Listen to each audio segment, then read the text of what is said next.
Expand our imagination. Justification for being what you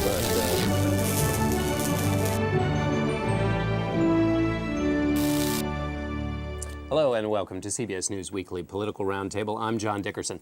President Obama just finished a press conference that touched on everything from the ongoing budget battle on Capitol Hill to gas prices and the crisis in Libya. The president opened acknowledging the earthquake that hit Japan earlier this morning, calling it a potentially catastrophic disaster. We'll start today with CBS News' Chip Reid from the White House. I'm also joined here by congressional correspondent Nancy Cordes and National Journal's congressional correspondent Major Garrett. Chip, I want to start with you. First, before we get to what the president said, what were they trying to do at the White House with this press conference? Well, what they were really trying to do was push back against Republicans who have been accusing the president of being responsible for the rise in gas prices. I think they really do understand what an explosive political issue that is. You know, recently his numbers have been ticking down a bit in proportion to gas prices ticking up. So I really think it was about that. It was kind of a stealth press conference in a way. The two issues at the top in some sense was Japan and Libya, but those were really obligatory. I think what the president really wanted to do more than anything else here was push back against Republicans on gas prices and push back against Republicans on the budget negotiations going on the Hill. And perhaps a little bit show that he's still in the game. That's been some right. criticism Absolutely. that he's been a bit absent. So what was his answer on the question of gas prices? Was he a man in command of the moment? He sure tried to be, but I'm sure the Republicans are going to come back. You know, it's one of those things you can argue till you're blue in the face. Has he increased domestic production, or has he not done enough to increase domestic production? Obviously, there are arguments on both sides of the aisle on that, and he said it's a good soundbite to say that he has not done enough on that, but the reality is the opposite of that. He wanted to talk about gas prices, he wanted to talk about Japan, but he was asked several times about Libya, something he didn't put in his opening remarks. You asked him a tough question about the moral component of what's happening in Libya.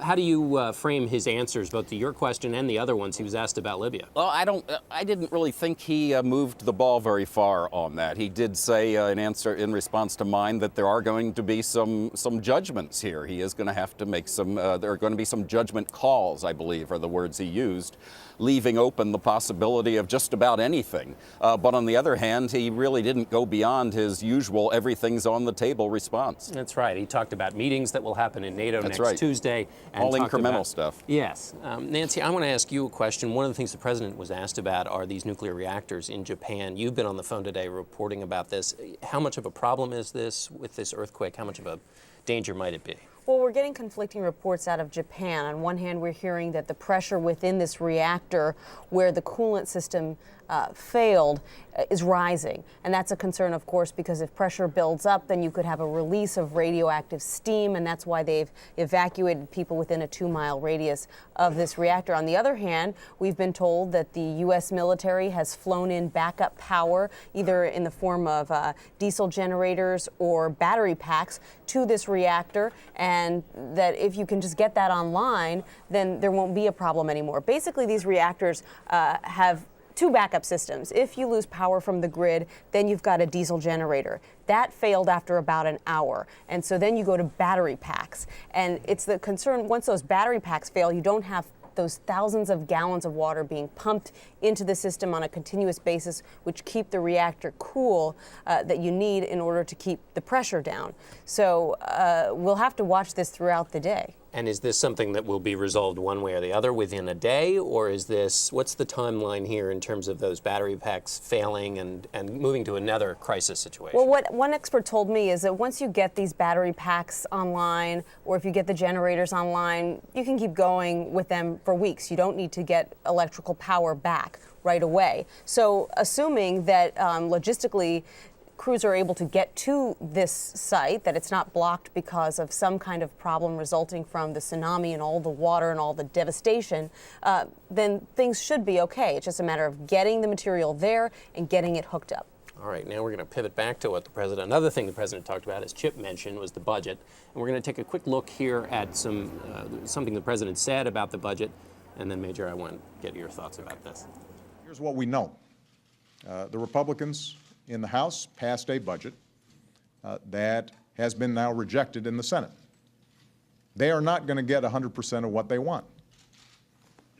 The Democrats have put forward spending cuts, many of them pretty painful, that give Republicans already half of what they were seeking, because they're the right thing to do. Many of those cuts are ones that were already embodied in the budget that I proposed for 2012.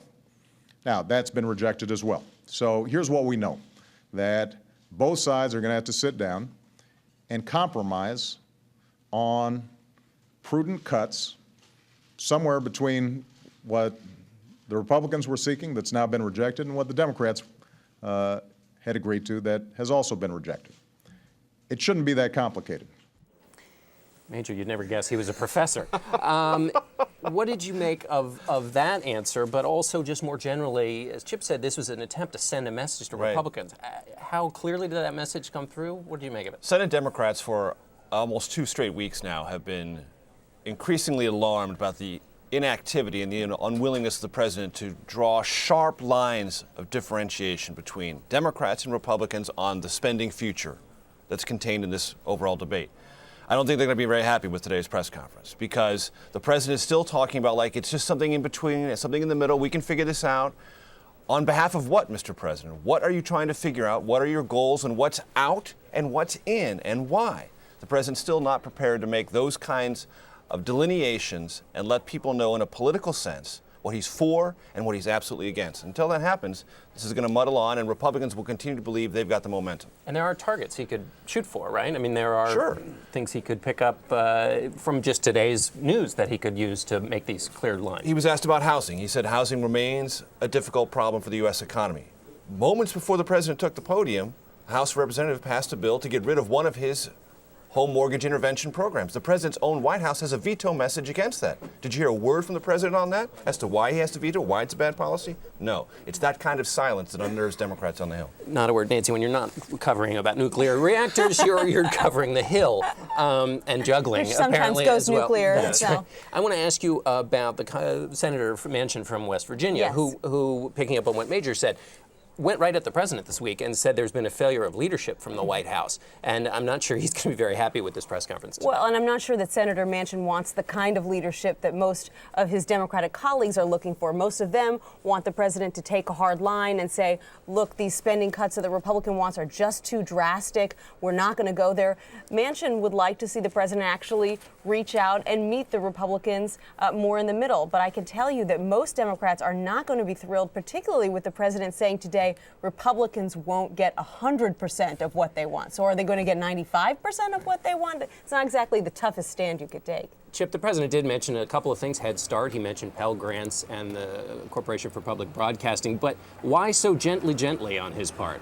I'm not sure. I really thought he was going to go further than this, and I'll tell you why. Because before this press conference, I received a hint that the president had something to say on budget negotiations. I did not ask about it because I didn't want to appear to anybody that I was going to ask a question that the White House wanted me to ask. But we did get a hint that he had something to say, and I really didn't think he said very much. Just for our viewers who aren't accustomed to the inside business of Washington, it's not usually well, I guess it has been over history done by certain press operations to try and get reporters to ask questions. It's usually frowned on, so that's a bit of an interesting. You know, our position is if they ask us to ask a certain question, forget about it. Yeah, that's the best way to get it buried. That's right, and you asked them the one they didn't want to be asked about Libya. Major, let me ask you about this question of 100% and what the Republicans want. I interviewed Congressman Graves the other day, and let's run a clip quickly from him. I asked him, this is one of the Tea Party freshmen, or partial freshmen. He came in last June year. 2010. I asked him about the money to fund government for the rest of this fiscal year, just one of the budget fights, and whether there would be a compromise or not. Let's look at the clip, and then we'll talk about it. I think there'll always be a deal. I mean, someone's going to break one way or the other, because no one wants to shut down the government. And I think that's really what the discussion's been about. Our position is we just want to reduce spending and begin cutting spending a lot more. There's no intention to shut down the government, so I imagine both Republicans and Democrats will come together, because at the end of the day, it's not about Republicans, it isn't about Democrats, it's about Hear America. that clip, so I'll give you a sense of what he said, which was, to put it in context, Graves was the one who went to John Boehner and said, you must keep your promise from the campaign and cut as much as you told people you would. Now I asked him, well, are you going to force Boehner to buy into an agreement that does not keep that same promise? And he said, well, there will probably be a deal, suggesting he's not the firebrand that some of the coverage would suggest. The House Republican freshman, and Tom Graves is nominally a part of that group, are fiery at the front end. They're pragmatic at the back end. They were fiery to put the $100 billion, which is what they campaigned on in the midterm elections, in the CR. But they know they can't get that. They don't have the presidency and they don't have the Senate. So they are going to have to backtrack. And they'll fight another fight when we take up the 2012 budget, which is the next budget fight right after this. It's important. Tom Graves is also an appropriator. He's on the Appropriations Committee. He's one of the new breed of appropriators who will get on that committee not to spend, but to cut. And that's part of a culture shift that's going on in Washington. And it is not as throughout fiery as it is fiery at the front end, more pragmatic at the back end. You write about the appropriator, the top appropriator. This used to be the job, you dole out everything. Yes. But now when we've had this fight over the continuing resolution, what we call CR here in Washington, Yes. to keep government running, the appropriator is the person with the axe, is the one doing the cutting. Just Exactly. a total change in the way that job works. Tom Latham, who is a close friend of John Boehner's on the Appropriations Committee, says it's no longer the Appropriations Committee, it's the Disappropriations Committee. Nancy, I want to ask you about Chuck Schumer. Senator Schumer is trying to play a role here in this negotiation, trying to change the conversation a little bit about this money to fund government operations for the rest of the year. What's he trying to do? Well, basically, Democrats don't want to look like they're not willing to cut the budget at all, and they're not open to the realities of the deficit. But at the same time, they don't want to make the cuts that the Republicans have proposed into social programs. So they're saying, let's go in a different direction. And what Senator Schumer said this week is we're going to open up some of these things that we weren't willing to look at in the near term before, things like Social Security, things like Medicare, trying to figure out if there's a way that you could make cuts there that actually would be much larger than the $100 billion that Republicans have proposed in discretionary spending. So they're trying to sort of do an end run around Republicans. The danger there, of course, is that anytime you start looking at Medicare, looking at Social Security, then you open yourself up for attacks. Don't take away my Medicare. And both parties, up until this point, have tried to stay on the sidelines and say, no, you go first. Well, and Congressman Graves said that everybody has to be unemotional when it comes to doing cuts. Well, with Social Security and Medicare, people get quite emotional. Mm-hmm. Chip, I want to ask you a last question from the White House. If we saw the president being tentative today, do they foreshadow a period in which he does actually get a little bit more forceful in his public role? He said, of course, he's been working behind the scenes. But do they say, in a couple of months, then that'll be the time for him to come on stage? Yeah, I think it's certainly going to happen. I think one thing that's going on is that they don't want to get deeply involved in these 2-week and 3-week continuing resolutions. They want to save it for when it really matters, for when they're talking about the budget for the rest of the year or for 2012. And that is when I think you will see the president get more deeply involved. But I do think it's going to be a gradual process of him getting more involved. Nancy, I want to end on the question of the hearings held this week by Congressman Peter King about radicalization of Muslims in America. This was a fiery moment in Congress in the middle of the week. You were there for all of it. Tell us what happened, and was it as advertised, or was it kind of a whimper in the end? Well, it was a pretty tense hearing, and from the very beginning, Democrats were saying this hearing is discriminatory. We're really punishing one particular group. I think as the hearing went on, really, members of Congress were punishing each other. There wasn't a lot of what you could openly call discrimination towards Muslims. Democrats said, even by singling out American Muslims for scrutiny in this hearing, you are being discriminatory de facto. And furthermore, that Congressman King, with his record of negative statements about Muslims, about mosques, is just not the person to carry this out. Major, what do we make of Congressman King? The leadership was, House Republican leadership was a little bit tentative about these hearings. Are we going to hear about this again, or is this just kind of happening? This we will hear about again, and Peter King will probably have other hearings that deal with the issue more broadly of extremism. He's going to be encouraged by leadership to do that so it doesn't take on the cast of entirely isolating and holding up for one kind of scrutiny and one kind of scrutiny only, Muslim Americans. But in the main, I think leadership looks at that hearing and said it could have been much worse than it turned out to be.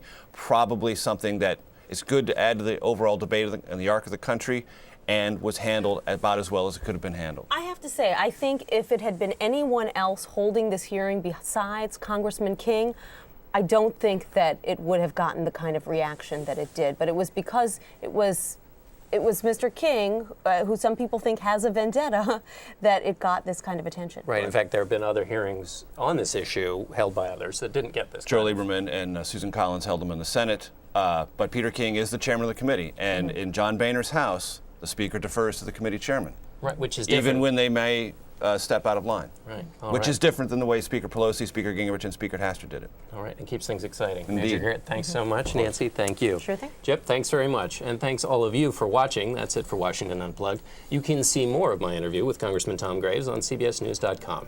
I'm John Dickerson. Have a good weekend.